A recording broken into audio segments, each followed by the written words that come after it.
Magandang araw mga kaibigan, welcome back to the channel.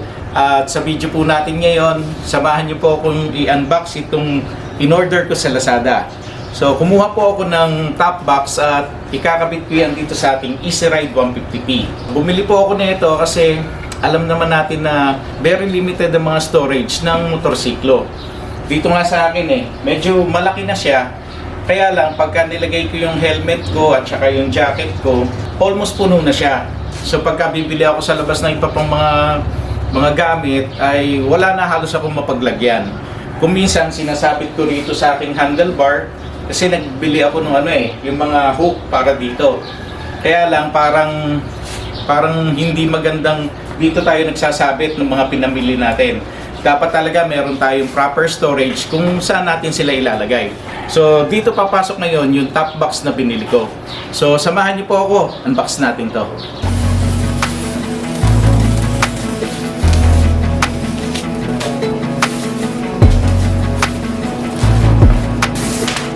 So ito yung kanyang box. Maganda yung packaging niya.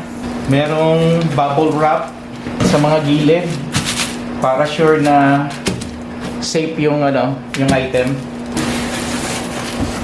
So ito na yung top box natin. Ang brand nito H&J na 42 liters. ABS plastic lang siya. Hard plastic. Sa design, aggressive din yung design niya. So marami siyang pwedeng pagtalian dito sa mga handle, dito sa gilid. So yan yung harap niya. Meron din siyang naka-design na X. Tapos yung kanyang block, dalawa. Dahil yung base nito, yung base plate niya ay metal. So mamaya tanggalin natin. Dito naman sa kanyang side, again, yung design na X na dito rin sa gilid niya. Pati dito sa kabilang gilid. Dito sa likod, yun, may kasama na siyang backrest. Dito naman sa kanyang ibabaw, ayos din. Walang design dito. Ano lang siya, plain lang siya. Malinis tignan. Buksan naman natin.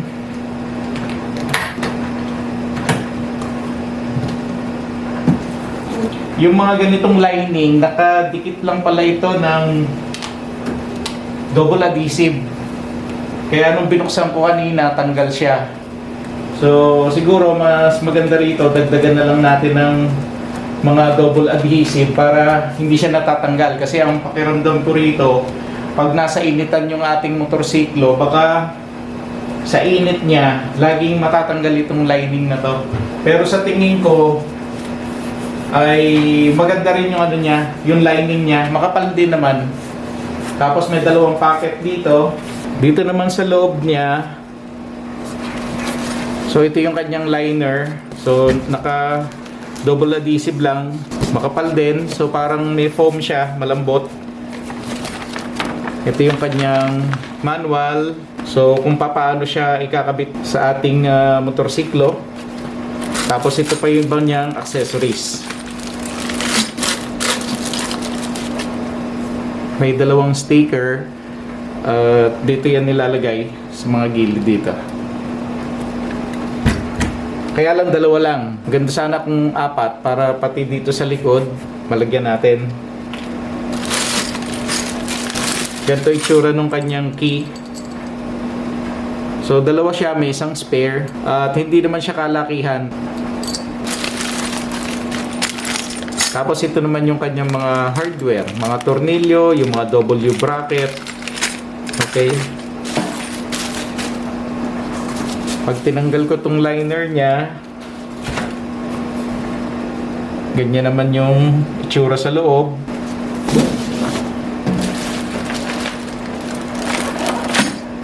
Tignan naman natin yung base plate. So itong base plate niya metal.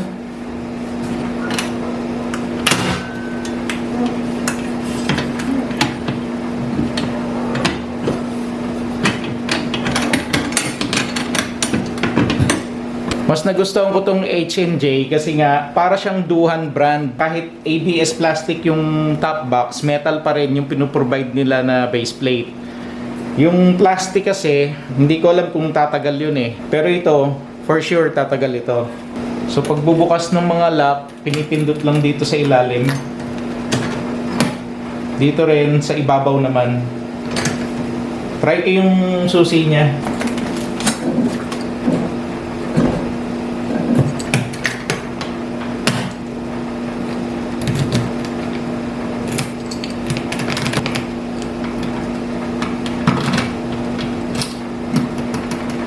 Ayos.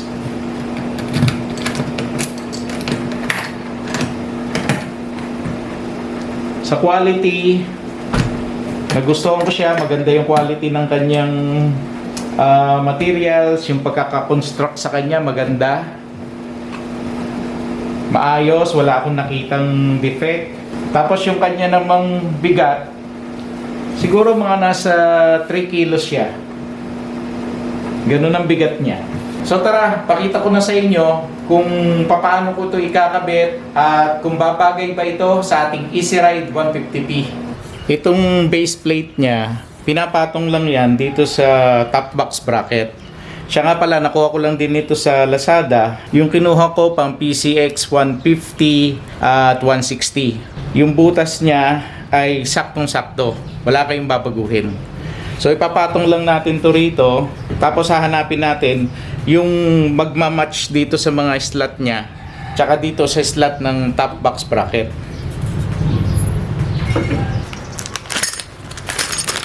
May kasama siyang 4 na pirasong W bracket. Tapos may kasama siyang 4 na tornilyo na mahaba at 4 na tornilyo din na maikli. Tapos siyempre kasama na rin yung kanyang nut dito na naglalak. Sa paghigpit naman, kasama na rin yung allen niya.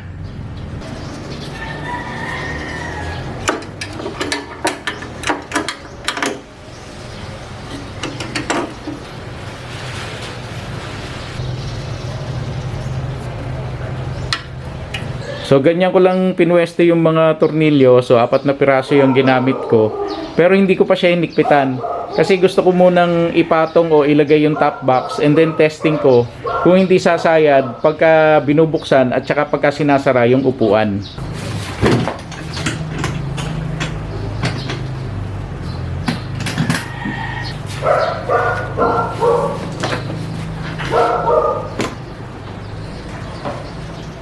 So malayo naman dito sa kanyang backrest. Higpitan ko na tong base plate niya. So yan yung itsura niya.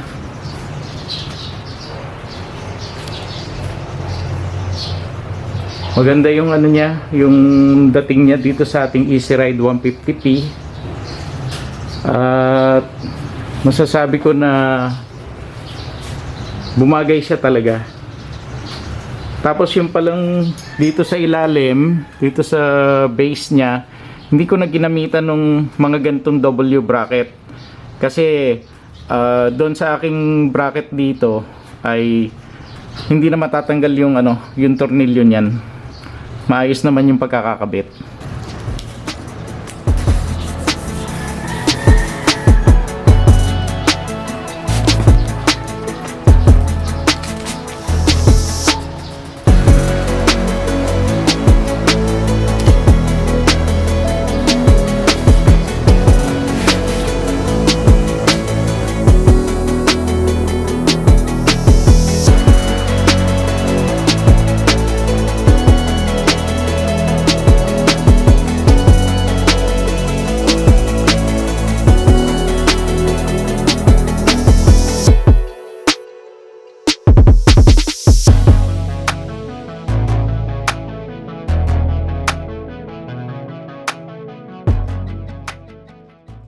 Napakadali lang niya ikabit.